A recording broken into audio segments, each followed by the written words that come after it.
Come on, Sodapoppin, let's go.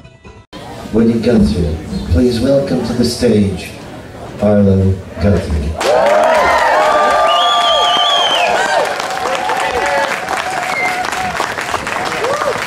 Oh man. Thanks for sticking out here and staying here. It's getting a little chilly to play, but we'll give it hell.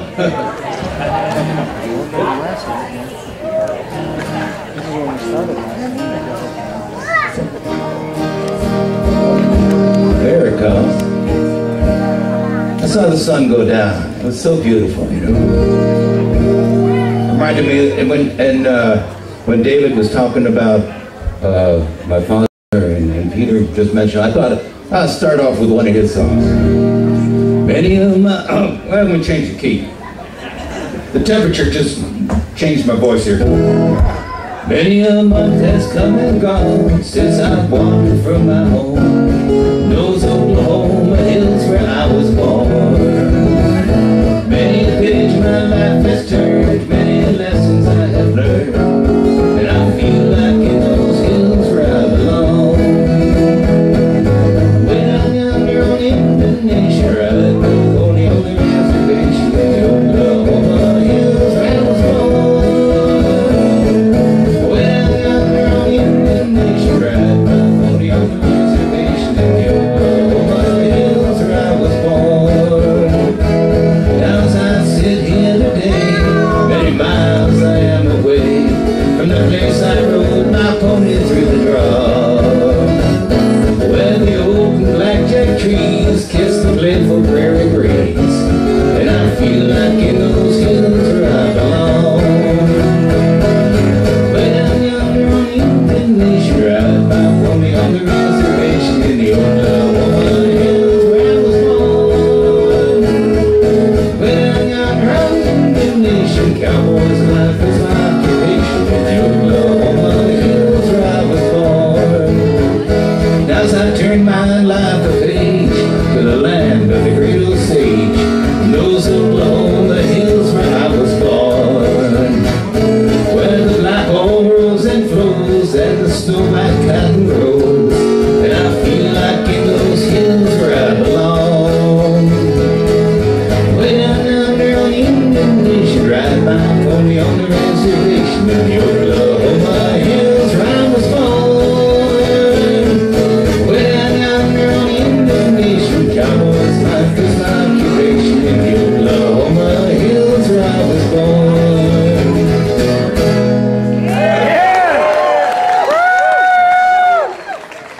Oh man. You know what I was thinking about this afternoon? I've heard so many people talking and so many wonderful things are said, and so many singers and musicians and stuff like that, and I was thinking, how is it possible that all these people would get together with all of you folks who have come from God knows where to be here? And it sort of reminded me of a little story my father used to tell when he was confronted with the idea that it would be hard to get people all to work together from time to time. It was a story of the two rabbits, and as he used to tell it, it was two rabbits, Mama Rabbit and the Papa Rabbit. They were, you know, out in the woods one day, something like this, just munching on things like rabbits do. And off in the distance, they could hear a bunch of dogs that was coming up over the hill or something like that. But they was far away, so they didn't pay attention. They just went back to munching on things, taking it easy, having a good time. And eventually, you know, they looked up, and the sound of the dogs was closer. And just as the rabbits were standing up looking around, the dogs looked down, saw the rabbits down the hill, and got really excited. And they started taking after them. They were, you know, jumping, howling, yelling. Their tails was going, their feet was, you know, everything. And they was smiling, smirking, and drooling. And the happy dogs is what I'm saying. And they was getting closer and closer. And the rabbits, you know, they was going this way and that way around the trees and the rocks and the shrubs and everything, trying to, you know, get away from them. But no matter where they went, no matter how quick they was, the dogs kept getting closer and closer until finally the dogs was just about on top of them. And in the last moment before the dogs was on them, the two rabbits ducked into the hollow of a log. Outside the log, the dogs were barking, yipping, scratching, trying to get in, but they couldn't do it. Inside the log, The mama rabbit looked at the papa rabbit. She said, "Pop, I don't know if we're going to get out of this alive." And the papa rabbit just smiled and said, "That's all right.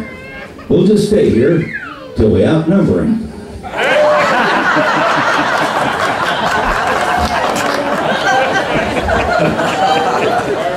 That's how I feel about saving the world.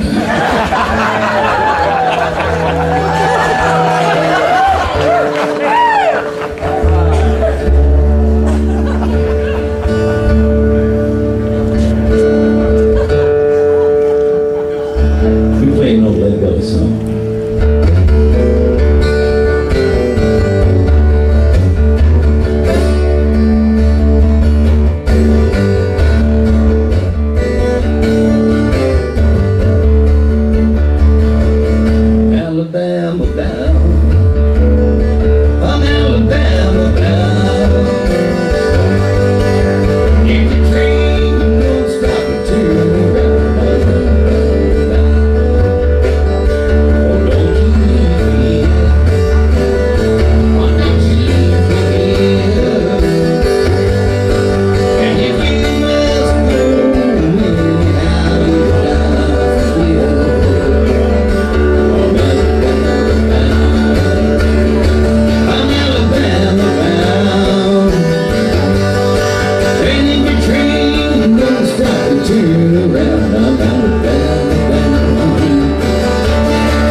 You know what, I've been to this part of the world before, but I don't think I stopped right here.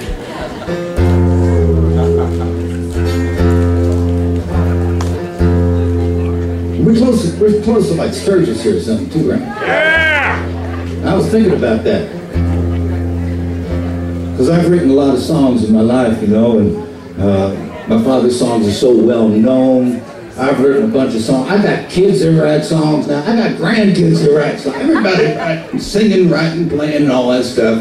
I like that. But, and, you know, if you've been around that kind of stuff for all your life, or even just for a little while, there's certain things you could notice, certain things that you could see that you might not otherwise know. It's like, you know, if you ever written a few songs, or if you ever painted a few pictures, or took a few photographs, whatever it is, if you've done it a few times, the feeling of doing it can become familiar. I mean, you could almost see it coming. And I remember one time back years ago, I was sitting around, I was minding my own business, and out of the corner of my eye, I could see a new song was coming my way. And I got so excited. I didn't want to look it in the eye and scare it off or nothing, you know, so I wasn't paying attention. But I could hear it. It sounded like horses going around the track, or, you know, thundering or something like that. And finally, they was coming around the turn, as it was, and they was coming right at me. The thundering hoofbeats of creativity was kicking up the dust of inspiration. You know what I'm saying? The light was shining on me. And I grabbed a pen and a piece of paper, and I started writing. I don't want to pickle.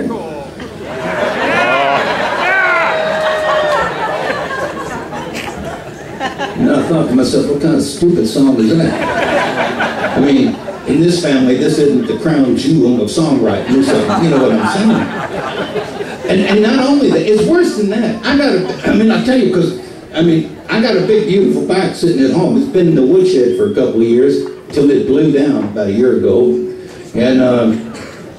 But we're on the road like 9, 10 months a year is what we do.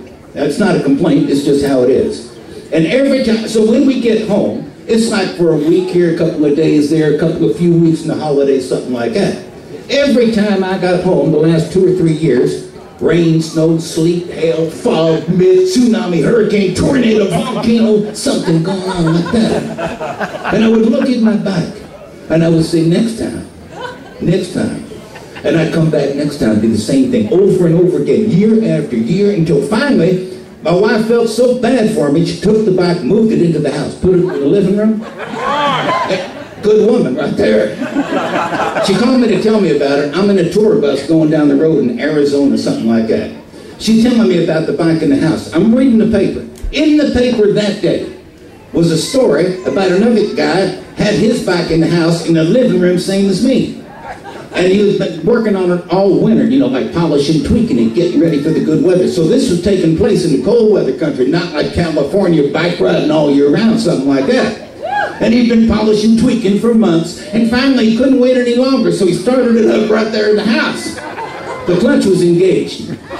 So it took off. The guy leaps for the thing. His hand gets caught in the throttle or something, started dragging him around the living room faster and faster, you know, until finally he started going so fast he goes through the sliding glass doors, out onto the porch, into the street where it crashes into a bunch of stuff.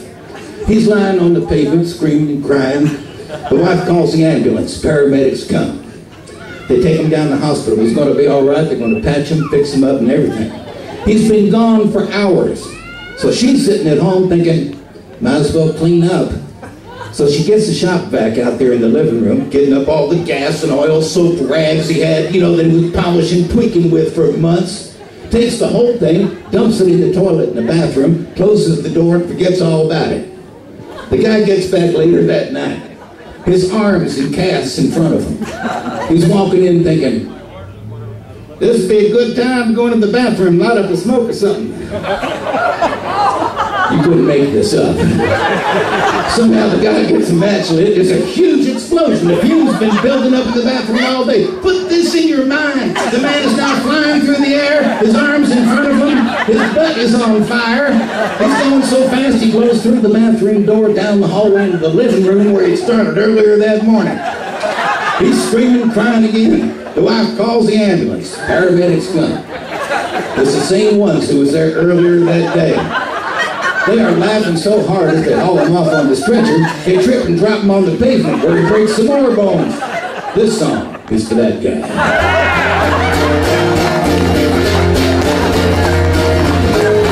I don't want to pickle, just want to ride on my motorcycle. When I don't want to tickle,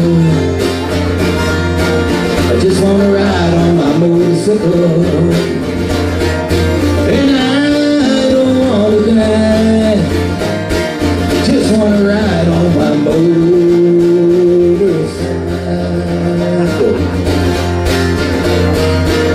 Just last week, the other day, thought I'd go up and see my friend Ray, so I went up, saw my friend Ray. This was the only thing Ray could say was, I don't want to pickle, just want to ride on my motorcycle. And I don't want to tickle, I motorcycle, and I don't want to die. Just want to ride on my motorcycle.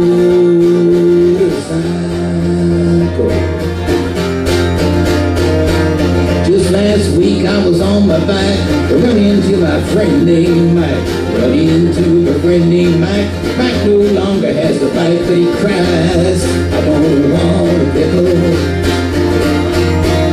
Just want to ride on my motorcycle.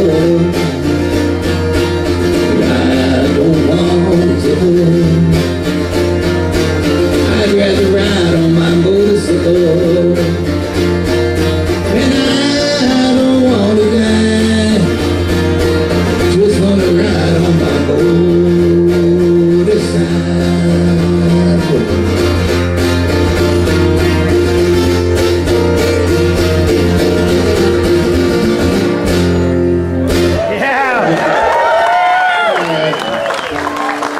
Let me get that out of the way.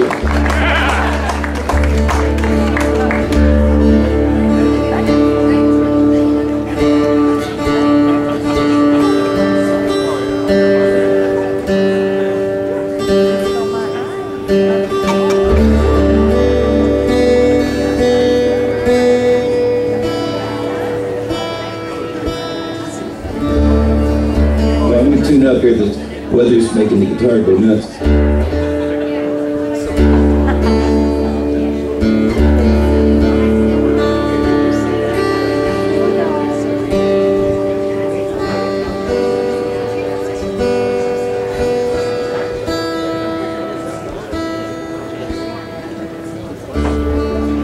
Okay, we're running late up here on the stage tonight, so I'm going to cut what I was going to do and sing you this one song that I've been meaning to sing, actually, because I thought it'd be appropriate.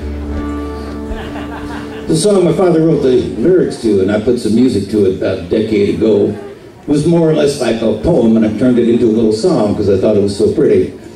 And it was a song that summarized his life in just 2 little verses. I thought it was so sweet. And it's actually very short. Actually, it's so short, I'm going to sing it, and then I'm going to sing it again. And second time through, I'll give you the words. If you feel like singing along out here on a night like this, it'd be awful nice. And if you don't, I understand. Because if I was out there, I'd be gone by now.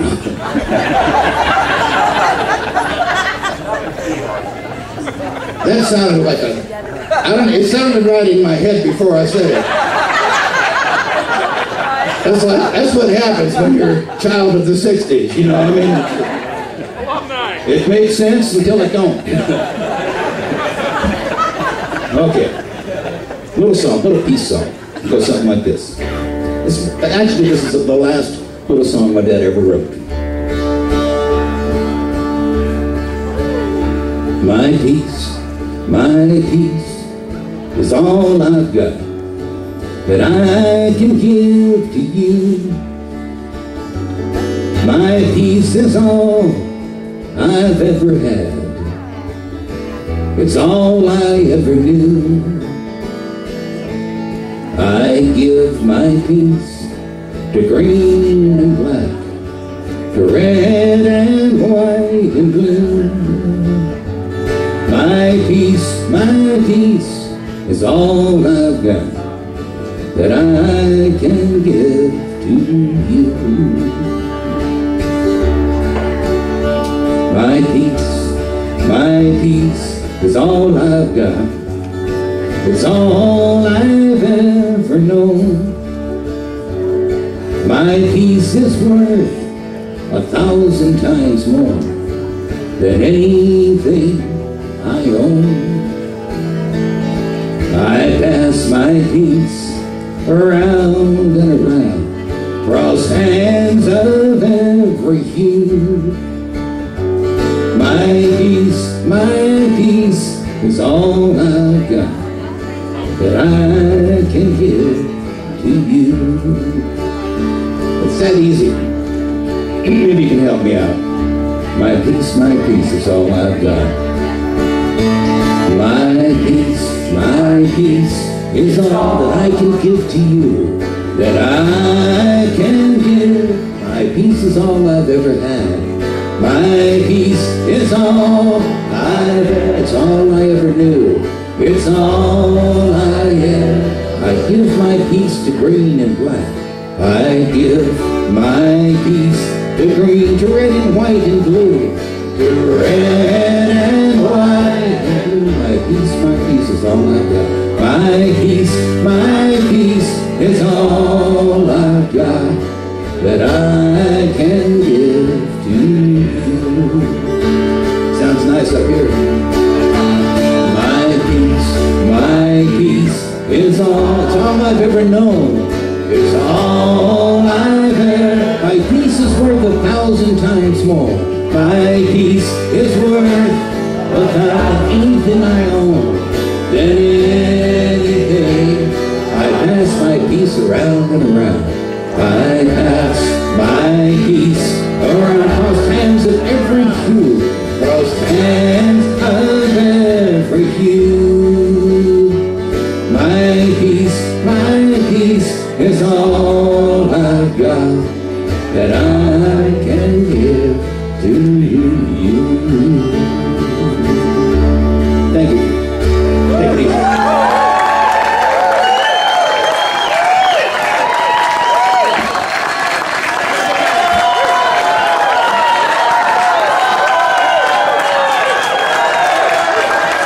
Come on, Soda Pop, let's go. Come on, let's go. Come on.